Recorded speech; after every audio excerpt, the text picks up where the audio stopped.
So, my topic for today is all about man-made pollution.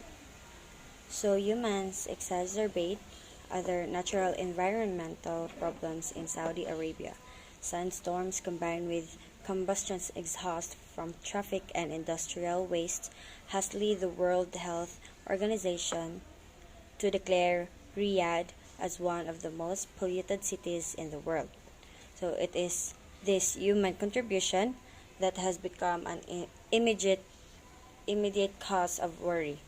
Coal fumes coming out of industries and settling down in surrounding areas contaminated 20% of China's soil, with the rice lands in Hunan and Zhuzhou found to have heavy metals from the mines threatening the food supply. Greenpeace India reported that in 2015, air pollution in the country was at its worst, aggravated by the Indian government's inadequate monitoring system. There are only 17 national quality networks covering 89 cities across the country. 94% of Nigeria's population is exposed to pollution that the WHO warned as reaching dangerous levels, while Gaborone, the capital of Botswana, is the 70th most polluted city in the world. The emission of aerosols and other gases from our exhaust, burning of wood or garbage, indoor cooking and fueled electric generators, and petrochemical plants are projected to quadruple by 2030. So waste coming out of coal, copper, and gold miners or gold mines flowing one into the rivers and oceans is destroying sea life or permitting the bodies of those which survive with poison. The biggest copper mine in Malanjak in India discharges high levels of toxic heavy metals into water drums. While in China, the tailings from operations of the Manqiao ecological mining production 12,000 of gold per year.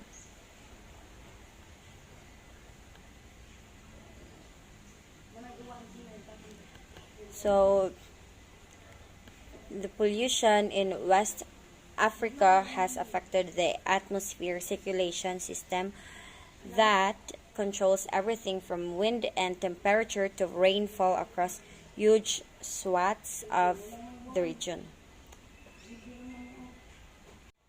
Asia and Africa are accelerated the pace of desertification in certain areas. 20 years ago, there were over 50,000 rivers in China. So in 2013, as a result of climate change, the uncontrolled urban growth and rapid industrialization, with 28,000 of these rivers had disappeared. People's health has been severely compromised.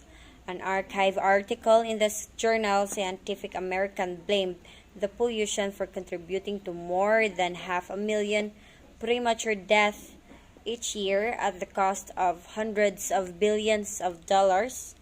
The International Agency for Research on Cancer blamed air pollution for 223,000 lung cancer deaths in 2010.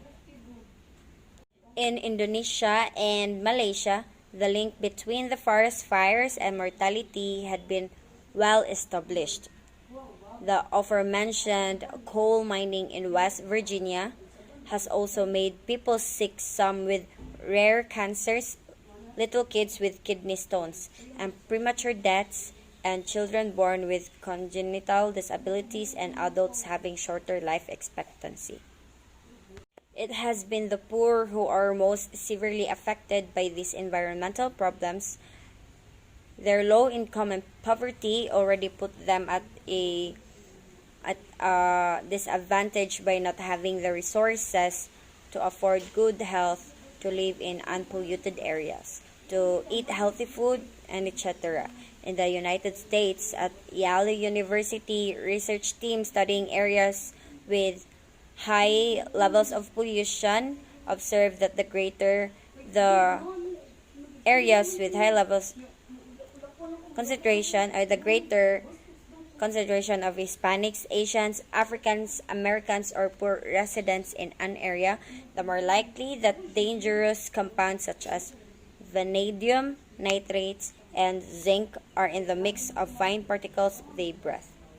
So in India, studies on adults' health revealed that 46% in Delhi and 56% of in Calcutta have impaired lung function due to air pollution.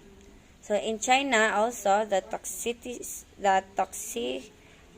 of the soil has raised concerns over food security and the health of the most vulnerable, especially the peasant communities and those living in factory cities. In metropolitan Manila, 37% or 4 million people of the population lived in slum communities, areas where the effects of urban environmental problems and threats of climate change are also most pronounced due to their hazardous location, poor air pollution, and limiting coping strategies of household.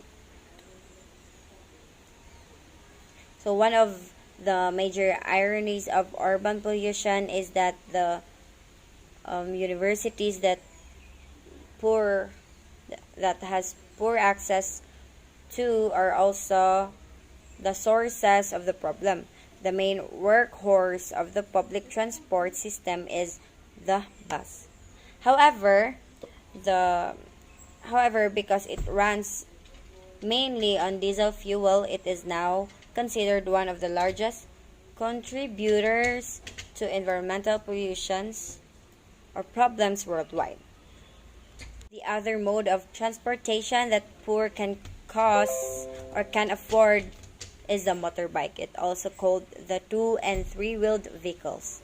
According to the Center for Science and Environmental in Delhi, most Asian cities motorbikes burn oil and gasoline and emit smoke, carbon monoxide, hydrocarbons, and particulates suffer than the gas only 4-stroke engines found in newer motorcycles. Finally, adding to this predicament is the proliferation of diesel-run cars. These vehicles usually command a lower price because of their durability and low operating cost, and hence affordable to the middle class. However, they also release most times the toxic pollution as their bosses. So man-made pollutants can threaten human health and compromise the natural ecosystem and environment. And human air pollution is caused by things such as factories, power plants, cars, airplanes, chemicals, fumes from spray can, and methane gas from landfills. And how can man-made pollution be prevented? So, modifying a production process to produce less waste, using non-toxic or less toxic chemicals as cleaners, degreasers, and other maintenance chemicals. Implementing water and energy conservation practices, reusing materials such as drums and pallets rather than disposing of them as waste. So thank you for listening, and I hope you learned something from my report.